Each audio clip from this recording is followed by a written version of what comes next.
Hola muchachos, ¿cómo están? Y sean bienvenidos una vez más a su canal, este canal del que ya hablé en un video anterior, que se llama Yo te cuento la historia. Yo soy el profesor José Manuel Durán y en esta oportunidad vamos a empezar ya de lleno con el desarrollo de los diferentes temas históricos que vamos a tratar en todo este tiempo. Entonces, vamos directo al grano muchachos. Hoy día yo te cuento la Revolución Francesa. Este tema es muy importante a todo nivel, desde un nivel como ser humano, como ciudadano, en tu respectiva localidad. También es un tema bastante recurrente en preguntas de examen de admisión a diferentes universidades y probablemente es un tema que se te ha dificultado comprender en el colegio. Así que tranquilo, lo que pretendo hoy día es darte a conocer los detalles puntuales, ¿sí?, básicos de la Revolución Francesa para que lo puedas entender de una vez por todas y de ahí tú profundices más el conocimiento investigando por tu cuenta, en internet, en libros, en las plataformas que tú quieras conocer. Muchachos, vamos al grano.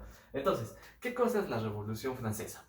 Bueno, una revolución es un cambio que ocurre dentro de una sociedad, en este caso la sociedad francesa, pero es que de tan importancia que también ha permitido que todos los alcances, los logros que se han obtenido de esta revolución sirven para prácticamente las sociedades de muchos países a través de los años y muchos de los derechos de los que hoy en día gozamos y que a veces, muy pocas veces valoramos, eso se han obtenido de esta revolución. Una revolución que costó sangre, que costó muerte, bastante sacrificio y también penas que tuvieron que pasar los franceses en aquel siglo XVIII, para ser más exactos, en el año 1789. Empieza oficialmente la Revolución Francesa. ¿Con qué acontecimientos? Pues la vamos a ir viendo a medida que vamos avanzando. Primero, tenemos que ver o entender cómo era la sociedad francesa en aquellos años de finales de 1789.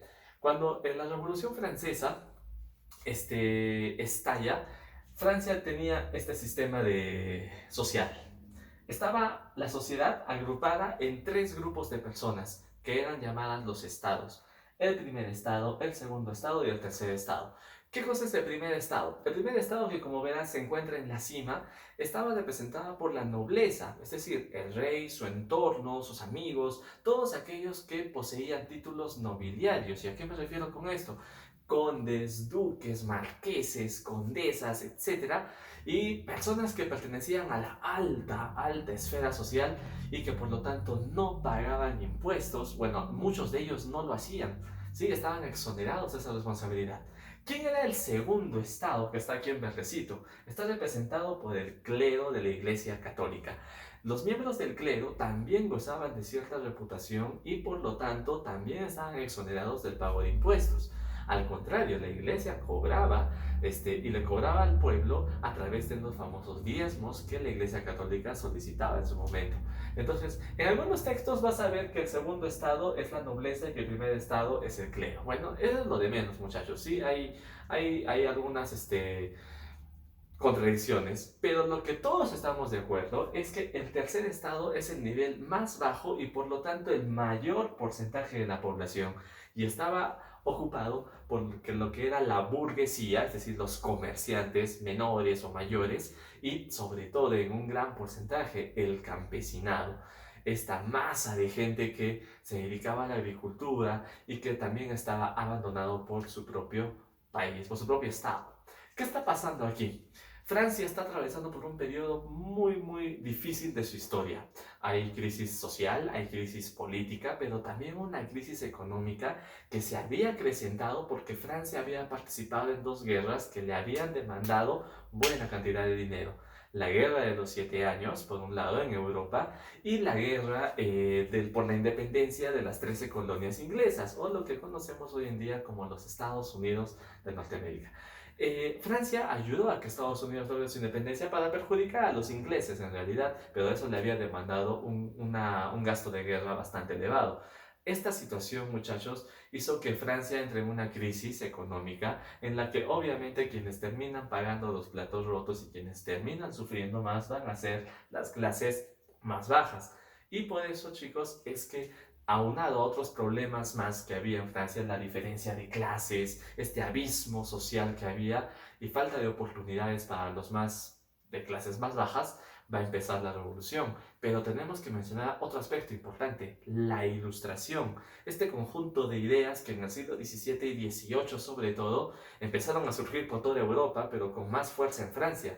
No sé si te acuerdas, esto te debes acordar bien, de Montesquieu, de Diderot, de Voltaire, de Rousseau, entre otros, que con sus ideas de cambio y de renovación, apelando al uso de la razón, querían que la sociedad cambie. Porque ¿cómo era Francia? ¿Qué modelo de gobierno tenía Francia? Era una monarquía absolutista, es decir, donde el control y el poder total lo tiene el rey en su persona. Y eso, muchachos, no le da muchas posibilidades a que los que estamos en las partes bajas podamos salir adelante. Entonces, se quería cambiar esa situación, ¿sí? Ahora, ¿quiénes eran los que gobernaban Francia? ¿Quién era el rey? ¿A quién le tocó asumir esta revolución que se venía con fuerza? El rey se llamaba Luis XVI y era de la Casa de Borbón, una de las familias más prestigiosas de Europa en ese momento. Y estaba casado con esta hermosa muchachita que era María Antonieta de la Casa de Austria, o sea, era una Habsburgo. Y aunque ya sabes seguramente, los Habsburgo y los Borbones no se llevaban muy bien, que digamos. Entonces, ¿por qué se casaron? Precisamente para terminar con ese enfrentamiento entre estas dos dinastías, una alemana y otra francesa. Y de esa manera los casaron. Muchachos, ya sabes que los matrimonios en aquella época no eran tanto por cuestiones de amor, eran también por intereses políticos. Ahora, muchachos, eran muy jóvenes cuando empezaron a gobernar, inexpertos y poco capaces para afrontar un país como Francia en aquel momento. Y la verdad es que no era culpa de ellos. En realidad los problemas de Francia ya se venían de mucho más antes, pero lamentablemente le tocó a Luis XVI y a su esposa María Antonieta hacerse cargo de lo que estaba viniendo. La Revolución Francesa comienza con los Estados Generales. Los Estados Generales es una... Primeramente, ¿quién convoca estados generales en Francia? El que lo convoca es el rey. ¿Y en qué ocasiones podía convocar el rey estados generales? Pues cuando había la necesidad de consultar a la población en general, a representantes de los tres estados, por eso se llama así, los estados generales, del primer, del segundo y del tercer estado, y consultar, debatir acerca de cómo se pueden solucionar los problemas por los que estaba atravesando Francia. El ministro del rey, el ministro de Economía, vamos a llamar así, Jacques Necker, Necker es el que le dice, ¿sabes qué, Luis?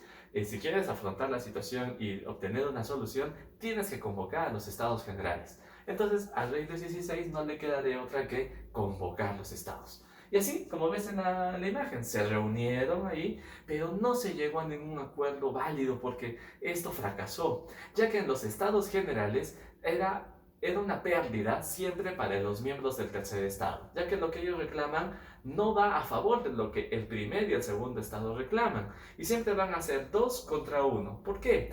Porque las decisiones no se tomaban por individuo, o sea, por cabeza, sino por estado. Entonces, el primer y el segundo estado siempre iban a estar en contra de lo que diga el tercer estado, porque lo que el tercer estado reclamaba era que ya no gasten tanta plata, que se midan en el gasto y que quien necesitaba más del dinero del Estado era en sí el pueblo. Entonces, eso nunca se llegó a cabo. Los miembros del tercer Estado reclamaban que las decisiones se hagan por votación, por individuo y no por estamento. Y muchachos, mientras esto se daba, en una de las reuniones, estas reuniones que hay de los tres estados se hacían en el Palacio de Versalles. Y el Palacio de Versalles era el lugar donde vivía el rey y la reina, un palacio enorme con muchas habitaciones. Pero en una de las sesiones que tenían que estar reunidos, simplemente a los representantes del tercer estado ya no los dejaron pasar, les cerraron las puertas. Y ¿qué hicieron estos miembros del tercer estado? Decidieron reunirse en otro lugar. ¿En dónde? En el famoso Salón del Juego de la Pelota. Un lugar donde la nobleza, el rey y sus amigos practicaban un deporte parecido al tenis, vamos a decirlo así. Un deporte que no se practica hoy en día, que es el juego de la pelota. Era un salón amplio. Ahí se reunieron los miembros del tercer estado y le dieron de nombre a esa organización la Asamblea Nacional.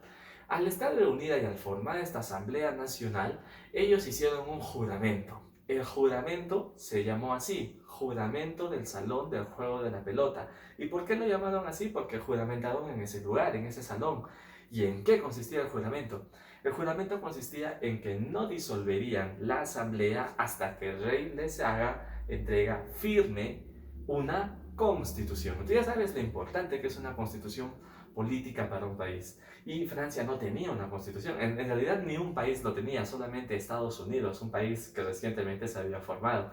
Entonces, una constitución le limita los poderes al rey, ¿sí? Le limita y por lo tanto, de alguna manera, el pueblo gana más derechos, porque eso es lo que contiene una constitución, derechos, pero también deberes, ¿no es cierto? Bien, entonces chicos, es por eso que la siguiente etapa de la Revolución Francesa se va a llamar la Asamblea Constituyente. ¿Por qué? La Asamblea Nacional pasa a llamarse Asamblea Constituyente. ¿Qué es lo que están reclamando tanto? ¿Por qué están luchando? Por tener una constitución. Y el rey no acepta darles la constitución. Y esto se va poniendo cada vez más feo. La cuestión es que mientras los representantes del tercer estado están luchándola en el Palacio de Versalles para obtener estas cosas, en el pueblo, en la ciudad, en la capital, en París, la gente, el pueblo decide también salir a las calles para protestar, sobre todo cuando se enteraron de que el rey estaba apuntando cañones contra la población en caso esto llegue a niveles más extremos. Entonces, esto la población lo sintió como una amenaza por parte de su propio rey.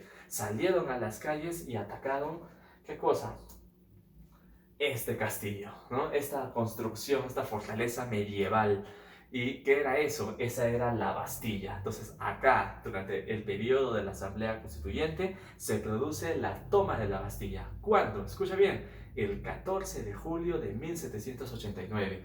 ¿Qué pasó ese 14 de julio? La gente de París atacó la Bastilla, la destruyeron, pero ¿por qué? La Bastilla era una prisión, pero no es que había alguien importante ahí preso para liberarlo, no. Es que la Bastilla era un castillo, símbolo del feudalismo, de la opresión del pueblo de Francia por parte de la nobleza, de las autoridades, de los que estaban en la clase privilegiada. Destruir ese símbolo de la tiranía y de la opresión para los franceses era importante, y así la Bastilla fue destruida. Ese acontecimiento marca el verdadero inicio de la Revolución Francesa y se consiguieron muchas cosas con el apoyo popular.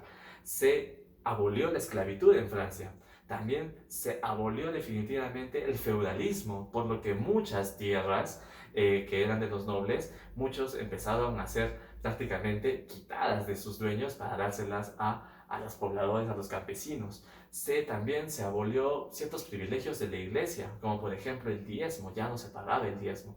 Pero hay dos documentos importantes que se lograron con la revolución durante la Asamblea Constituyente. Primero, la Declaración Universal de los Derechos del Hombre y del Ciudadano, un documento fundamental que contiene derechos que las personas a partir de ese momento tenían que tener. Derecho a la igualdad, a la libertad. Ojo, no confundas esto con la Declaración de los Derechos Humanos, ¿no? Eso ya viene en el siglo XX, estamos en el siglo XVIII todavía. Y después de muchas cosas, el rey no le quedó de otra que finalmente aceptar ¿qué cosa? Darles a los franceses una constitución. Y así, muchachos, nace la primera constitución francesa, la de 1791. Y aquí, ¿qué está pasando? Francia deja de ser una monarquía absolutista y se convierte en una monarquía constitucional, que como bien lo había planteado el ilustrado Montesquieu en su libro, acuérdate, El espíritu de las leyes. Una monarquía constitucional se caracteriza por la división de poderes, o sea que el rey ya no lo tiene todo el poder en sus manos, ya no lo tiene todo concentrado, sino que hay una división de poderes y tú conoces cuáles son esos tres poderes del Estado. El poder ejecutivo, que en este caso vendría a ser el rey de Francia, Luis XVI. El poder judicial, que lo representan los jueces que administran justicia, y sobre todo, y el más importante, es el poder legislativo, que en la Revolución Francesa estaba representado por aquellos que pertenecían a la Asamblea Constituyente. Pero ¿qué habían prometido los de la Asamblea Constituyente en el juramento del Salón del Juego de la Pelota? Que si recibían una constitución, esa asamblea ya no iba a existir, pero solamente, sí, dejó de existir, ya no se llamaba Asamblea Constituyente, pero pasó a llamarse la Asamblea Legislativa. Y obviamente tienen el poder legislativo y prácticamente es la institución más importante dentro de esta monarquía constitucional. Muchachos, la Revolución Francesa tiene dos fases importantes, la etapa monárquica y la etapa republicana. La etapa monárquica es cuando todavía el rey sigue gobernando, pero aquí va a pasar algo, chicos. ¿Qué va a pasar? Aquí va a cometer un error garrafal el rey Luis XVI. Como ve que ya está perdiendo cada vez más poderes y más atributos, va a decidir negociar prácticamente, traicionar a los franceses, escapándose y aliándose con los austriacos y prusianos, pero sobre todo los austriacos. Recuerda que su esposa María Antonieta es de Austria y hay una cierta cercanía y complicidad ahí. Bueno, a Luis XVI lo atrapan justo cuando estaba a punto de cruzar la frontera, lo traen de regreso a París y se le acusa de traición. Y, ojo, aquí también ya hay una excusa perfecta para quitarle definitivamente su trono. Es decir, que en esta etapa Francia deja de ser una monarquía, incluso constitucional, pero ya ni siquiera eso, y se proclama en Francia, pues lo que ya todos nos estamos imaginando, una república. Francia se vuelve una república. Pero algo que caracteriza a la Asamblea Legislativa, muchachos, es que dentro del grupo de revolucionarios no todos opinan igual. Hay diferentes posturas, hay diferentes maneras de pensar, y entre los muchos grupos políticos que había, hay dos muy representativos. Los girondinos, pero los más bravos, los peligrosos, eran los jacobinos, liderados por el Cuco. Yo lo llamo así porque la etapa en que él llega al poder realmente es terrible. Maximilien Robespierre. Y con Robespierre las cosas se empiezan a descontrolar. Entonces, muchachos, hasta aquí voy a llegar al día de hoy. Lo que es la primera fase de la Revolución Francesa, la etapa monárquica, y en otro video voy a hacer la etapa republicana, cuando Robespierre llega al poder y, muchachos, esto se empieza a descontrolar. ¿Por qué? Porque va a empezar una etapa bastante brava de la revolución llamada el terror. ¿Sí? Entonces, para no hacer largo el video, terminamos aquí. Solo te invito a que tú profundices más en este tema, lee, investiga y también comparte la información que yo te estoy brindando. Comparte este video y también suscríbete al canal para que puedas estar, y dale a la campanita de notificaciones para que puedas enterarte cuando voy a subir la segunda parte de la Revolución Francesa.